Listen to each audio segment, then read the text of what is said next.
ಎಲ್ರಿಗೂ ನಮಸ್ಕಾರ. ನನ್ನ ಹೆಸರು ಉಪೇಂದ್ರ ಮೆಸ್ತಾ ಅಂತ. ಶ್ರೀ ಗಜಾನನ ಸರ್ವಾಭಿವೃದ್ಧಿ ಮಂಡಳಿ ಮರಾಠಿಕೊಪ್ಪ 50 ವರ್ಷಗಳನ್ನು ಪೂರೈಸಿ 49 ವರ್ಷ ಪೂರೈಸಿ 50ನೇ ಈ ವರ್ಷ ಸುವರ್ಣ ಮಹೋತ್ಸವವನ್ನು ಆಚರಿಸ್ಕೊಳ್ತಾ ಇದೆ. ಈ ಸಂದರ್ಭದಲ್ಲಿ ಮರಾಠಿಕೊಪ್ಪದ ಎಲ್ಲ ಬಾಂಧವರಿಗೂ ನಾನು ಅಭಿನಂದನೆಗಳನ್ನು ಹಾಗೂ ಶುಭಾಶಯಗಳನ್ನು ಕೊಡ್ತೇನೆ. ಅದು ಈ ಸಂದರ್ಭ ನನಗೂ ಕೂಡ ತುಂಬ ಖುಷಿ ಆಗ್ತಾ ಇದೆ. ಕೇವಲ 1ನೇ ವರ್ಷದಿಂದ 50ನೇ ವರ್ಷ ನೇರವಾಗಿ ಬಂದಿದ್ದಲ್ಲ, ಈ ನಮ್ಮ ಹಲವಾರು ಸಲಹಾ ಸಮಿತಿಯವರು, ಅಧ್ಯಕ್ಷರು, ಪದಾಧಿಕಾರಿಗಳು ಹಾಗೂ ಮರಾಠಿಕೊಪ್ಪದ ಎಲ್ಲ ನಾಗರಿಕರು ತಮ್ಮ ಪ್ರಯತ್ನದಿಂದ ಅಂಥ ಒಂದು ಆರ್ಥಿಕವಾಗಿ ಕಷ್ಟಕರ ಸಂದರ್ಭದಲ್ಲೂ ಕೂಡ ಈ 50 ವರ್ಷಗಳನ್ನು ಪೂರೈಸಿರ್ತಾರೆ. ಆ ಸಂದರ್ಭದಲ್ಲಿ ಈ ಸಂಸ್ಥೆ, ಈ ಗಜಾನನ ಅಭಿವೃದ್ಧಿ ಮಂಡಳಿಯನ್ನು ಬೆಳೆಸ್ಕೊಂಡು ಬಂದಿರುವಂಥ ಎಲ್ಲ ಮರಾಠಿಕೊಪ್ಪದ ಬಾಂಧವರಿಗೂ ನಮ್ಮನ್ನು ಅಗಲಿರುವವರಿಗೆ ನಾನು ಸ್ಮರಿಸುತ್ತಾ ಹಾಗೂ ನಮ್ಮ ಎದುರುಗಡೆ ಇರುವ ನಮ್ಮ ಮಂದಿಗರು ಎಲ್ಲರಿಗೂ ನಾನು ಧನ್ಯವಾದಗಳನ್ನು ಅರ್ಪಿಸ್ತೇನೆ. ಮೊದಲು ಇದು ಶಿವಮಂದಿರದ ಪಕ್ಕದಲ್ಲಿ ಒಂದು ಚಿಕ್ಕ ಒಂದು ಸೆಡ್ನಲ್ಲಿ ಗಜಾನೋತ್ಸವವನ್ನು ಆಚರಿಸ್ತಿದ್ರು. ಕ್ರಮೇಣ ಒಂದು 20 ವರ್ಷದ ಹಿಂದೆ ಮರಾಠಿಕೊಪ್ಪದ ಮುಖ್ಯ ರಸ್ತೆಯಲ್ಲಿ ಒಂದು ಸ್ವಂತ ಕಟ್ಟಡ, ಸಾರ್ವಜನಿಕರ ದೇಣಿಗೆಯಿಂದ ಒಂದು ಸ್ವಂತ ಕಟ್ಟಡವನ್ನು ಮಾಡಿ ಅಲ್ಲಿ ಇವತ್ತು ವಿಜೃಂಭಣೆಯಿಂದ ಆಚರಿಸ್ತಾ ಇದ್ದೇವೆ. ಇದಕ್ಕೆಲ್ಲ ಕಾರಣೀಕರ್ತರಾದ್ರಿಗೆ ಇನ್ನೊಮ್ಮೆ ನಾನು ಧನ್ಯವಾದಗಳನ್ನು ಅರ್ಪಿಸ್ತಾ, ಈ ವರ್ಷ ವಿಶೇಷವಾಗಿ ಅಂದರೆ ದೈವಿಚ್ಛೆನೋ ಏನೋ ಅಂಬಂತೆ ಪ್ರತಿಯೊಬ್ಬರಿಗೂ ಜವಾಬ್ದಾರಿ ಬರಬೇಕು, ಪ್ರತಿಯೊಬ್ಬರು ಈ ಕಾರ್ಯದಲ್ಲಿ ಭಾಗವಹಿಸಬೇಕು, ತಮ್ಮದು ಆಗಬೇಕು, ತಮ್ಮದೇ ಒಂದು ಕಾರ್ಯಕ್ರಮ ಎನ್ನುವಂಥ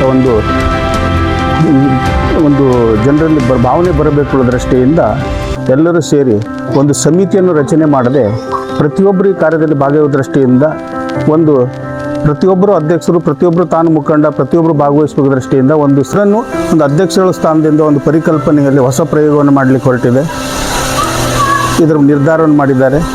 ನಾವು 50 ವರ್ಷ ಬರಬೇಕನ್ನೋ ಆ ಸಂದರ್ಭ ನಾವು ಭಾಳ ಚಿಕ್ಕವರಿದ್ವೇನೋ, ಆ ಸಂದರ್ಭದಲ್ಲಿ ನಾವು ಅಲ್ಲಿ ಆಟ ಆಡ್ಲಿಕ್ಕೆ ಹೋಗಿರೋದು, ಆ ಗಣೇಶನ ವಿಸರ್ಜನೆ ಟೈಮ್ ನಾವು ಭಾಗವಹಿಸಿದ್ದು ಎಲ್ಲ ನೆನೆಸ್ಕೊಳ್ಳಿಕ್ಕೆ ಭಾಳ ಖುಷಿ ಅನ್ನಿಸ್ತದೆ. ಮತ್ತು ಅಲ್ಲಿನ ಪರಿಸ್ಥಿತಿ, ಈಗಿನ ಪರಿಸ್ಥಿತಿ ನೋಡೋದನ್ನು ಬೇಸರ ಅನ್ನಿಸ್ತದೆ. ಈಗಂತೂ ಹಣದ ಯಾವುದೇ ತೊಂದರೆ ಇಲ್ಲದೆ ವಿಜೃಂಭಣೆಯಿಂದ ಮಾಡ್ತಾ ಇದ್ದೇವೆ. ಅದೇ ರೀತಿ ಈ ಸಾರಿ ಒಂದು ಹೊಸ ಪ್ರಯೋಗದಿಂದ ಈ ನಮ್ಮ ಮರಾಠಿಕೊಪ್ಪದ ಸುವರ್ಣ ಮಹೋತ್ಸವ ಉತ್ಸವವು ವಿಜೃಂಭಣೆಯಿಂದ ಅತಿ ಆಡಂಬರದಿಂದ ಆಚರಣೆ ಆಗಲಿ ಅಂತ ಹೇಳ್ತಾರೆ. ಶಿರ್ಸಿ ಜನರ ನಿರೀಕ್ಷೆ ಇದೆ. ಮರಾಠಿಕೊಪ್ಪ ಗಣಪತಿ ವಿಸರ್ಜನೆ, ಗಣೇಶೋತ್ಸವದಿಂದ ಶಿರ್ಸಿ ಜನ ದೊಡ್ಡ ನಿರೀಕ್ಷೆಯನ್ನು ಇಟ್ಕೊಂಡಿದ್ದಾರೆ. 50ನೇ ವರ್ಷಕ್ಕೊಂದು ದೊಡ್ಡ ಪ್ರಮಾಣದಲ್ಲಿ ನಿರೀಕ್ಷೆ ಇಟ್ಕೊಂಡಿದ್ದಾರೆ. ಆ ನಿರೀಕ್ಷೆಯನ್ನು ಹುಸಿಗೊಳಿಸದೆ ನಾವು ಅತಿ ಆದರ್ಶಯುತವಾಗಿ ಒಂದು ಜನರಿಗೆ ಮಾದರಿಯಾಗುವ ರೀತಿಯಲ್ಲಿ ವಿಜೃಂಭಣೆಯಿಂದ ಆಡಂಬರದಿಂದ ಈ ಉತ್ಸವವನ್ನು ಆಚರಿಸ್ತೇವೆ ಅಂತ ಹೇಳಿ ಈ ಸಂದರ್ಭದಲ್ಲಿ ನನ್ನ ಕೆಲವೊಂದು ಹಳೆಯ ನೆನಪುಗಳನ್ನು ನನ್ನ ಮೇಲೆ ಹಾಕ್ಕೊಳ್ಳಿಕ್ಕೆ ಇಷ್ಟಪಡ್ತೇನೆ. ನಮ್ಮದು ಚಿಕ್ಕವರಿದ್ವಿ, ಆ ಸಂದರ್ಭದಲ್ಲಿ ಅಲ್ಲಿ ಗಣಪತಿ ಶಿವಮಂದಿರದ ಪಕ್ಕದಲ್ಲಿ ಸೈಡ್ನಲ್ಲಿ ಗಣಪತಿ ಕುಳಿತಿರ್ಬೇಕು. ನಾವು ಆಟ ಆಡ್ತಲ್ಲಿ ಇರ್ತಿದ್ವಿ. ವಿಸರ್ಜನೆ ಟೈಮ್ ನಮ್ಗೆ ಭಾಳ ಸಂತೋಷ ಅನಿಸ್ತಿದ್ವಿ. ಅವಾಗಿನ ಕೆಲವೊಬ್ಬ ಹಿರಿಯ ಮುಖಂಡರು ಎಲ್ಲ ಸೇರಿಕೊಂಡು ಪ್ರತಿದಿನ ಸಂಜೆ ಸಾಂಸ್ಕೃತಿಕ ಕಾರ್ಯಕ್ರಮ ಅತಿ ಕಡಿಮೆ ವೆಚ್ಚದಲ್ಲಿ ಒಂದು ಭಾಳ ಅದ್ಧೂರಿಯಾಗಿ ಕಾರ್ಯಕ್ರಮ ಮಾಡ್ತಾಯಿದ್ರು.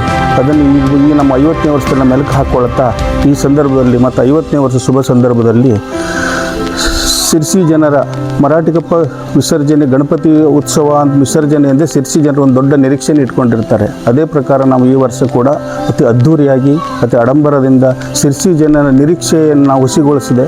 ಅದು ಮಾದರಿಯುತವಾಗಿ ಈ ಸುವರ್ಣ ಮಹೋತ್ಸವವನ್ನು ಆಚರಿಸಬೇಕಂತ ಇದಕ್ಕೆ ಇಲ್ಲಿ ಎಲ್ಲ ಶಿರ್ಸಿ ಜನರು ತಮ್ಮದೇ ಉತ್ಸವ ಅನ್ನೋ ದೃಷ್ಟಿಯಲ್ಲಿ ಈ ಉತ್ಸವಕ್ಕೆ ಎಲ್ಲರೂ ಕೈ ಜೋಡಿಸಬೇಕು.